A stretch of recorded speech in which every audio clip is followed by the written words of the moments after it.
The morning sunlight filtered through the delicate curtains of Michael's small room. Sitting at the kitchen table, his hand clutched a coffee mug that had gone cold long ago. An open newspaper lay before him, its bold headline glaring remains of U.S. soldier found in Vietnam alongside military documents. The words blurred as memories overwhelmed him, bringing tears to his eyes. He read a familiar name, Jackson R. Hayes. Could it really be Jackson? His gaze fell upon a grainy photo accompanying the article, showing weathered items, a dog tag, a rusted watch. The recognition was instant. Jackson Hayes, his wartime friend who had sacrificed everything to save him during a brutal battle. Michael closed his eyes, surrendering to the surge of memories. He was back in 1972, surrounded by chaos. Gunfire echoed, black smoke spiraled, and Jackson's voice pierced the mayhem. "Go. Don't look back. Promise me, if I don't make it, you'll take me home." The memory shattered as Michael jolted upright, breath quick and ragged. His untouched coffee reminded him of the promise left unfulfilled. With trembling hands, he picked up the phone and dialed Charles' number. "Michael? Been a while." "You okay?" Charles' voice was gruff but familiar. "I just read something. They found Jackson in Vietnam." A heavy silence fell before Charles finally replied. "Are you sure? His remains, after all these years?" "Yes, I've waited too long to keep my promise. We have to bring him home," called David. "Let's meet at the airport." When Michael reached David, his voice was thick with emotion. On the other end, David was quiet before saying, "Jackson, he saved us all. He's waited long enough. I'll meet you there." As the call ended, Michael reached for a small box he'd kept for decades. Inside was a handkerchief embroidered with the initials JH and a faded photo of the four of them smiling during a rare wartime respite.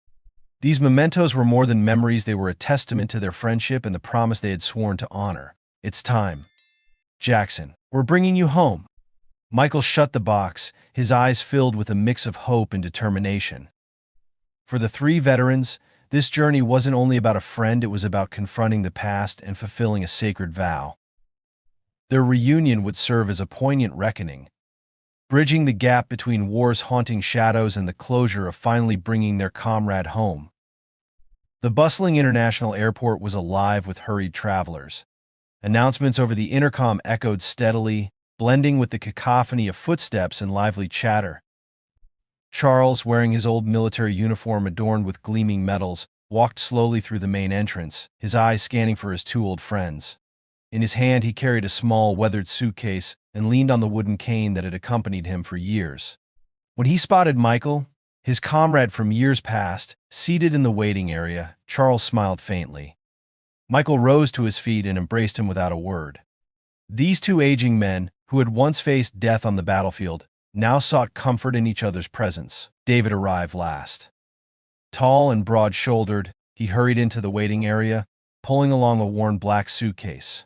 Seeing his two friends, he said nothing at first, simply spreading his arms to pull them both into a tight embrace. His voice was raspy as he broke the silence. "It's been so long since we stood together like this.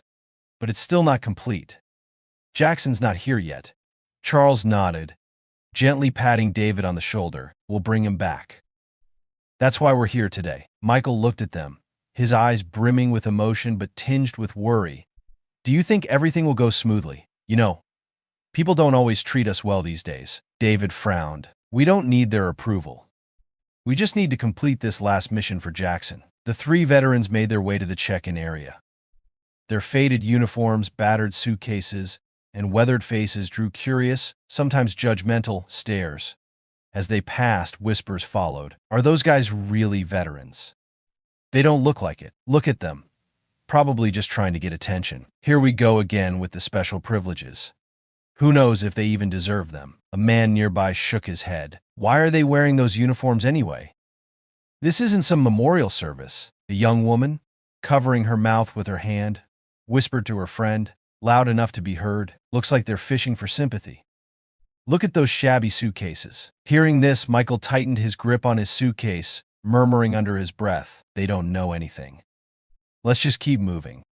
The young woman at the counter, her expression cold and detached, glanced up as the three veterans approached. Her eyes flicked over their uniforms and battered suitcases, a shadow of doubt crossing her face. Charles gently placed their documents on the counter and said, "We're on a flight to Vietnam. Here are our papers." She picked up the documents and gave them a cursory look. "Why are you flying with those medals? We rarely see anyone in uniform for international flights." Charles responded, his voice calm but firm. "These are the uniforms we wore while serving.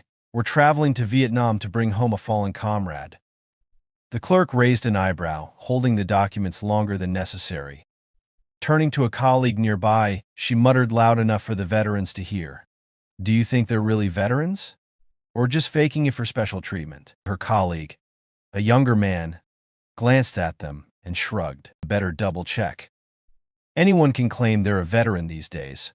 David, unable to stay silent, spoke up, his voice edged with frustration.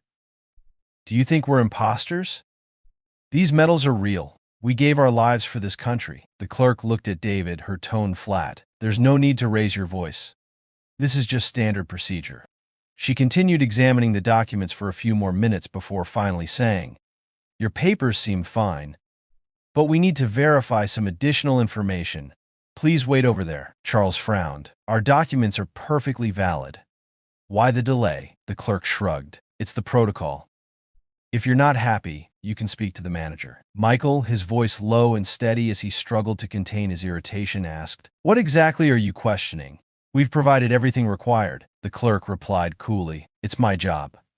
We need to make sure everything checks out." As the three men moved to the designated waiting area, the murmurs from the passengers behind them grew louder. "They're wasting everyone's time. If their paperwork isn't clear, why not just deny them boarding? People like them always expect special treatment. But they don't seem like they'd qualify for it. Aren't they too old to be flying? Don't they know that?" David turned, his eyes flashing with anger. Charles placed a hand on his shoulder and said quietly, "Not now. We're here for Jackson, not them." Michael looked at his two friends and said resolutely, "They'll never understand. But that doesn't matter.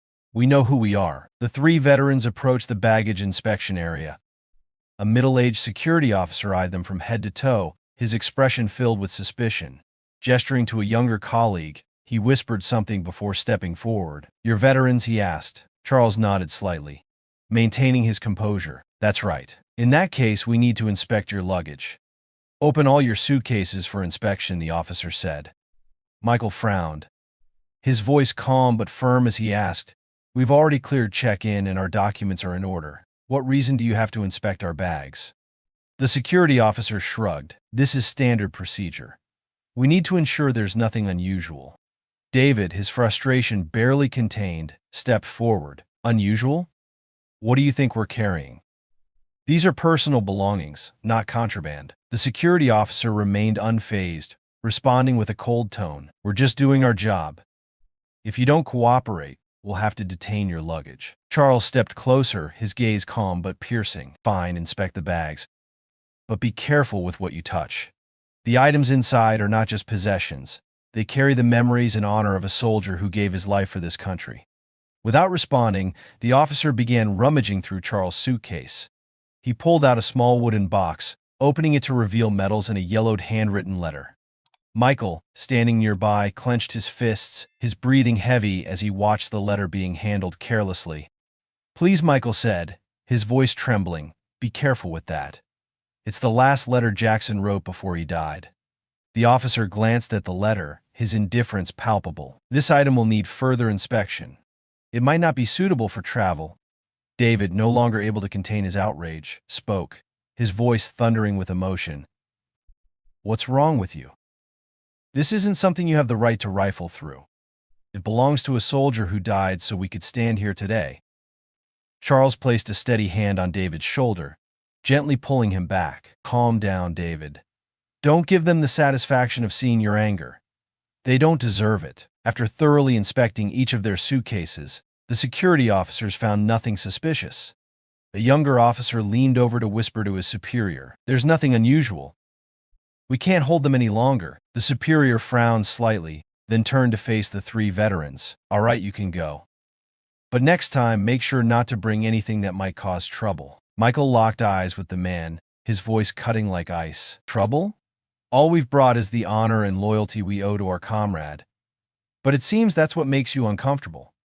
Charles gave the officers a polite nod, then led the group forward. Turning back, he quietly told Michael and David, "Don't let this hold us back. Stay focused on the mission." As they left the baggage inspection area, murmurs arose from the nearby passengers. What did they do to get inspected like that? Look at those old men. Who knows if they're really veterans? Probably just trying to grab attention for some special treatment. Michael glanced back at the crowd, his eyes reflecting hurt, but he said nothing. David clenched his fists, but Charles gently reminded him, "Don't let them throw us off course. We have a mission to complete." The three veterans approached the security checkpoint. Here, the lines were congested, and the atmosphere grew even tenser. A security officer stepped forward, blocking their way, his gaze scanning them from head to toe. "Please remove all medals, shoes, and any metallic items. We need to perform a thorough check." Michael took a deep breath and muttered to Charles, "They're not going to leave us alone, are they?" Charles shook his head, his voice soft but resolute. "Let's do what they ask. We don't need to prove anything to them just to get past this gate." The unfolding story of these three veterans revealed the challenges and injustices they faced. Their journey was not only about finding their comrade but also a testament to their honor, loyalty, and resilience against adversity. Stay tuned to see how these friends overcome every challenge, defend their dignity, and fulfill their sacred promise. Don't forget to leave your thoughts in the comments. We'd love to hear your perspective and share the spirit of positivity. Three veterans stepped into the security screening area, where the line of waiting passengers and the constant hum of scanners created a heavy, tense atmosphere. Overhead, the announcement system crackled alongside the clatter of items being placed on conveyor belts. They stood in line, maintaining their composure despite the scrutinizing gazes of staff and other passengers that only added to the oppressive mood. A young security officer gestured for them to step forward. "Please remove all medals, shoes, and any metal items. We need to perform a thorough check." Charles began unpinning the medals from his uniform, carefully placing them into a plastic tray. Michael quietly removed the old watch he had worn since his time in the war. David, grumbling under his breath, reluctantly took off his shoes, dropping them onto the conveyor belt with a thud. "Do they think we're carrying a bomb or something?" he muttered, as Michael's belongings moved along the conveyor belt. A small wooden box caught the scanner's attention and triggered an alert. An older security officer signaled for the belt to stop and picked up the box. "What's this? Why did it get flagged by the scanner?" he asked. Michael stepped forward, his tone calm but his eyes tense. "It's a personal keepsake. Inside are a handwritten letter, a medal, and an old lighter that belonged to our fallen comrade. The lighter doesn't work anymore, it's just a memento." The officer opened the box, revealing a tarnished, rusted lighter lying beside a neatly folded letter. Picking up the lighter, he turned it over in his hand, inspecting it before looking back at Michael. "This lighter is not allowed on the plane. It could be considered a safety hazard." David let out a bitter laugh, his voice thick with frustration. "Hazard? Have you even looked at it?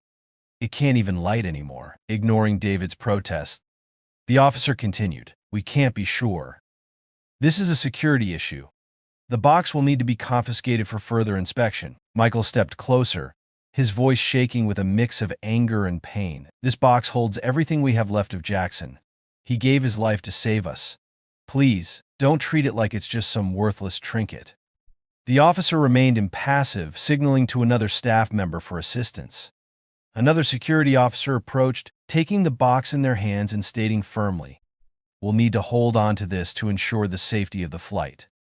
If you don't cooperate, we'll have no choice but to detain you for additional screening." David could no longer hold back, his voice rising with frustration. "Detain us? You think an old lighter and a few keepsakes are dangerous? This isn't security screening, it's an insult." Charles placed a steadying hand on David's shoulder, trying to calm him. "David, take it easy. They don't understand what these things mean to us, but arguing won't get us anywhere." The older security officer turned to Charles with a challenging tone. "If you don't want to be delayed any further, you'll need to surrender the box. We have the authority to hold any items deemed suspicious." Michael clenched his fists, his eyes reddening with emotion. "Suspicious? This box has been with me for half a century to honor the man who gave his life for us, and you think you have the right to take it away?" Another officer approached, his expression severe. He glanced at the three veterans and then addressed his colleague, "Call for backup. If they don't comply, we'll have to conduct a full inspection." The three veterans had just finished the security screening, but the eyes of the staff remained fixed on them.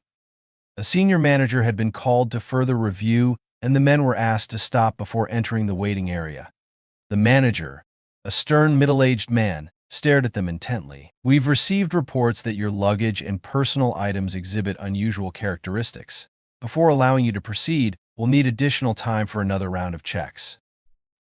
David gritted his teeth, stepping forward, his eyes blazing with anger. "Another inspection? How long are you planning to drag this out? You've rifled through everything, smudged our letter and medals, and now you want to keep us here again." Charles placed a steady hand on David's shoulder, urging him to step back. His voice was calm but firm. "We've cooperated from the beginning. You're crossing the line." The manager's tone remained icy. "This is standard security protocol. If you don't comply, we'll have to detain you further." As the tension reached its peak, a tall, commanding man in a sharp suit entered the security area. His authoritative presence drew the attention of everyone in the room. His face was stern as he surveyed the situation. He approached the group of veterans, his eyes narrowing slightly as he recognized Charles. His voice was clear and deliberate, cutting through the tense atmosphere. "What's going on here?" The manager turned, momentarily stunned by the man's appearance. "Sir, we're conducting a security check on these passengers. It seems they're not fully cooperating." The man raised a hand to stop him mid-sentence, his tone turning cold. "Not cooperating? I've been standing here long enough to witness everything. What I see is not a security check but blatant discrimination. Do you care to explain yourselves?" The security staff and the manager exchanged uneasy glances, trying to maintain a semblance of composure. "Sir, we're just following protocol. Their luggage contains items we deem suspicious, and further inspection is required." The man gave a faint, icy smile, his piercing gaze cutting through their words. He pulled out his phone, tapped a few buttons, and held the screen up for them to see. "This is a video I recorded of your so-called inspection. Look at how you treated these men. How do you call this a valid security procedure?" The color drained from the faces of the staff as they watched the video. Footage of them rummaging through Michael's wooden box and carelessly letting the letter fall onto the table without picking it up. The cold dismissal of Charles' attempts to explain, and most damning, the moment they tried to confiscate the box under flimsy pretenses. The room fell silent, the weight of their actions hanging heavy in the air. The veterans stood still, watching the staff fumble for words, their dignity momentarily restored by the unexpected intervention. When the video ended, the man turned to Charles, his voice softer now. "Dad, I'm so sorry for this. I never thought you and your friends would have to endure something like this in our airport." Michael and David looked at the man, stunned. Charles, remaining composed, gave a slight nod. "Son, I don't blame you. But perhaps you should make sure this never happens again." The man was Charles's son, now an executive director at FAMS, the organization overseeing airport security and operations. Turning back to the group of security staff, he addressed them with a commanding tone. "You haven't just tarnished the reputation of this organization, you've disrespected some of the most honorable people we have. I want a full report on your actions on my desk by tomorrow morning. For now, ensure they proceed without any further trouble." The manager and staff lowered their heads, unable to muster a response. Michael stepped forward, taking the wooden box from the staff member's hands, his expression a mixture of pain and resolve.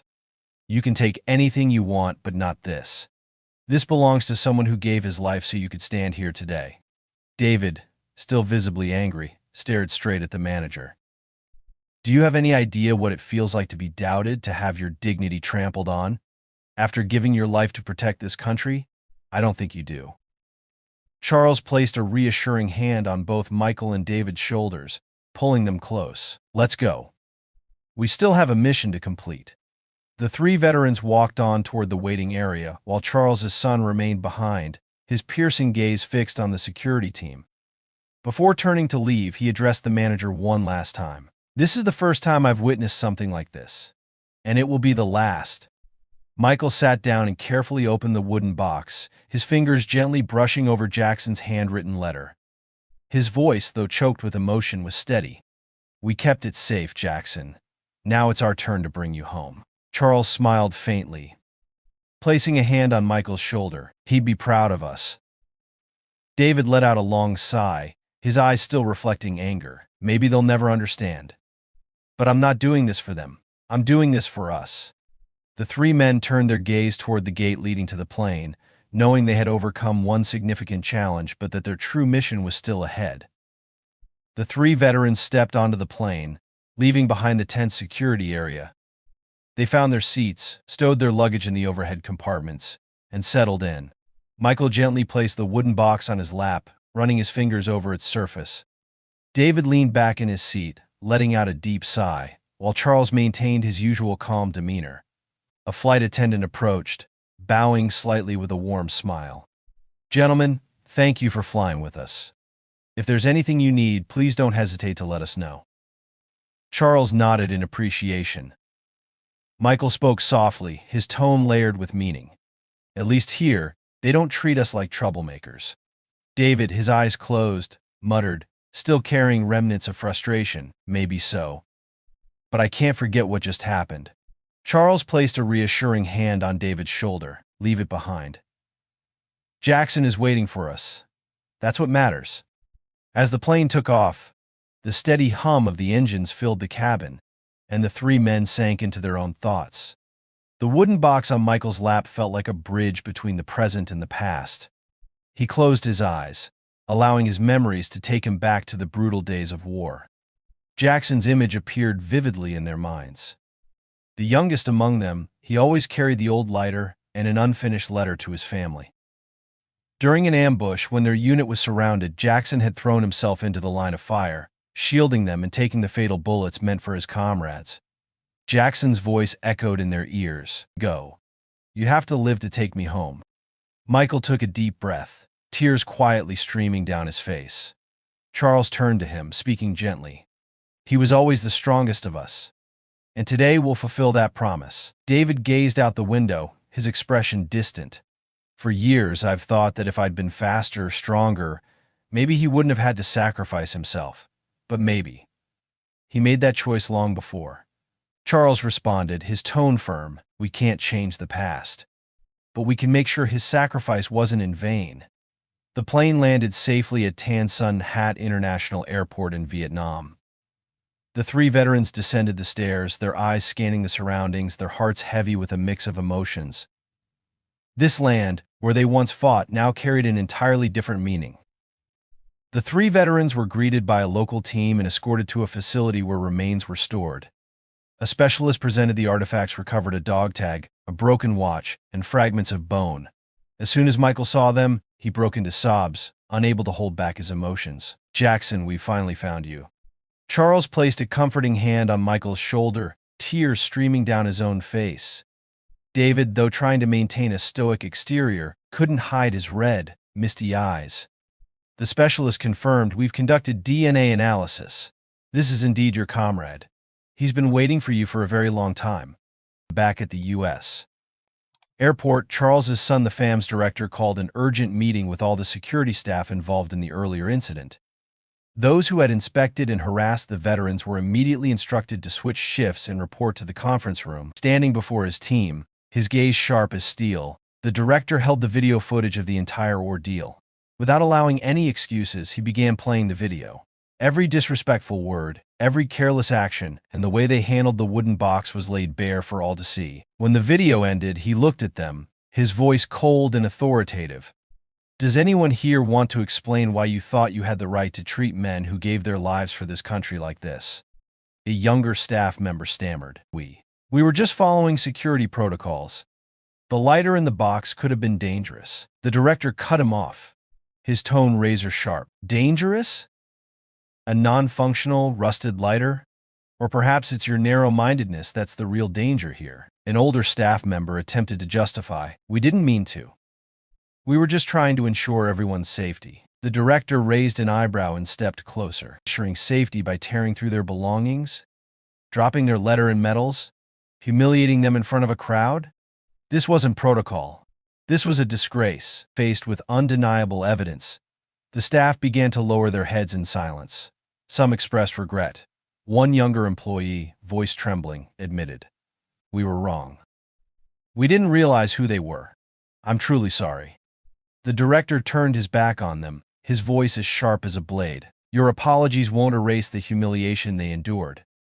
But at the very least, I will ensure no other passenger is ever treated like that again." He ordered the immediate suspension of all staff involved in the incident, instructing them to await further investigation. As he left the meeting room, he said, "Let this be a lesson to everyone. Remember, your responsibility isn't just about security, it's about showing respect to those who have earned it." 5 days later, the three veterans fulfilled their mission of bringing their comrade Jackson home. A small ceremony was held in Vietnam, attended by local representatives and some villagers who had helped in the search for his remains. They placed the wooden box, the letter, and the old lighter beside the remains as a final farewell. Michael stood silently, gazing at the box, his eyes welling up with tears as he spoke his last words. "Jackson, we did it. You're finally going home, where you belong." Charles placed a steady hand on Michael's shoulder, nodding slightly. David, who rarely showed emotion, this time couldn't hold back the tears streaming down his face. He placed a white flower on the box and whispered, "We owe you everything." After the ceremony, they boarded a vehicle bound for the airport to return to the United States. Throughout the journey, little was said, but the air in the car was filled with a sense of relief and peace. The promise had been fulfilled, and Jackson was finally being brought home. When the plane landed at a U.S. airport, the three veterans were met with an unexpected sight. The security team that had given them trouble days before stood lined up in their crisp uniforms near the arrivals area, their faces full of remorse. Charles's son, the FAM's director, stood at the front of the line and nodded in greeting as they approached. Michael frowned, unsure of what was happening. David narrowed his eyes and spoke cautiously. "What are they doing here?" "Planning to cause more trouble," Charles chuckled softly and replied. "No, I think this time they're here to say something different." As the three veterans stepped closer, the security team bowed their heads in respect. The manager who had confronted them earlier stepped forward, his hands trembling slightly as he spoke. "Gentlemen, we are here to extend our deepest apologies for what happened 5 days ago. We were wrong to doubt and disrespect you." Michael looked directly at the man, his gaze sharp and unwavering. "Do you understand how deeply you insulted us? It wasn't just injustice, it was an attack on the honor of people like us." The manager bowed even lower. "We do understand, sir. And we are truly sorry. Our director made us see the error of our ways. We promise it will never happen again." A young staff member, the one who had handled the wooden box, stepped forward, his voice trembling. "We can't undo what happened, but please know that we'll do everything to make amends. We're deeply sorry and incredibly grateful for what you've done for this country." David crossed his arms, his eyes still glinting with residual anger. "An apology doesn't change the past. But at least you've realized your mistake." Michael let out a soft sigh and nodded. "We don't need an apology to feel respected. What we need is for you to understand that your job isn't to make things harder for people, it's to protect them." Charles, as composed as ever, gave a faint smile. "It's good that you've acknowledged your mistakes. That means more than hollow words. Just make sure no other passengers, whoever they may be, have to go through what we did." The FAM's director stepped forward, his voice clear and commanding. "I've suspended all these employees so they can reflect on their actions, but they requested the opportunity to apologize to you directly. I hope their apology can at least lessen some of the harm they caused." Turning to the staff, he added, "From this moment on, remember that our responsibility goes beyond just ensuring security. We are also entrusted with protecting the honor and rights of those who have contributed to this nation." The staff members bowed deeply once again, offering their apologies. Charles's expression softened as he addressed them. "We accept your apology. But remember, honor is not something you can take away lightly. It's something we've spent our entire lives defending." As the three veterans left the airport, they felt a shift in the gazes of the staff who had previously made things difficult for them. No longer cold or suspicious, those eyes now reflected respect and regret. Michael turned to Charles and asked, "Do you think they'll really change?" Charles smiled, his gaze fixed ahead. "Maybe. But the important thing is, we gave them a chance to do the right thing." David, ever blunt, added, "If they don't, I'll come back and remind them. And this time, not with words." The three of them laughed, a light but cathartic sound. They walked forward into the morning light, knowing their journey had truly come to a close. A month after bringing their comrade Jackson home, the three veterans seemed to have found a new sense of peace in their daily lives. The wooden box, the handwritten letter, and the old lighter were no longer symbols of past pain but became emblems of loyalty and everlasting friendship. Michael spent his time teaching neighborhood children about the history of war, sharing Jackson's story and lessons of courage. David continued attending veteran meetups, helping those struggling to reintegrate into society. Charles, with his usual calm demeanor, joined a charity supporting families of fallen soldiers. Their story didn't end with fulfilling their promise. It inspired many others, highlighting the significance of honor, loyalty, and respect for those who have served. One day, the three veterans received an invitation from a national veterans organization. They were asked to attend a recognition ceremony at a grand hall, where hundreds would gather to hear their story. At the event, as they stepped onto the stage, they felt the love and respect emanating from the audience. Charles, speaking on behalf of the group, began, "We never thought we were doing anything extraordinary. The only thing we did was keep a promise. But from that promise, we learned that patience and respect can create changes far greater than anything else." Michael continued. "We want to thank not only those who supported us but also those who made mistakes. They taught us that sometimes forgiveness and second chances are the best ways to build a better world." David, as always, spoke with conviction. "We didn't do this for ourselves. We did it for everyone who has ever served, sacrificed, and for those living with the scars of war. Remember, honor is something that no one has the right to take away." As the ceremony concluded, Charles turned to the audience, his eyes filled with sincerity. "Our journey is complete, but there are many out there still waiting for help. If you've heard this story and felt its meaning, we urge you to act, support veteran organizations, assist those in need, and stand against injustice." Michael added, "No matter who you are, you can make a difference. Start with small things, a word of encouragement, an act of kindness. Small actions can add up to create significant change." The room erupted in applause, their words resonating deeply with all in attendance, leaving a lasting legacy of their journey and their unwavering commitment to loyalty, honor, and humanity. David, with his resolute voice, concluded, "If you believe in the values of justice and loyalty, support our efforts. We can't do this alone. Together, we can build a community that respects and shares with one another." The ceremony ended amidst unceasing applause. As the three veterans stepped out of the hall, a group of children ran up, eager to take photos with them.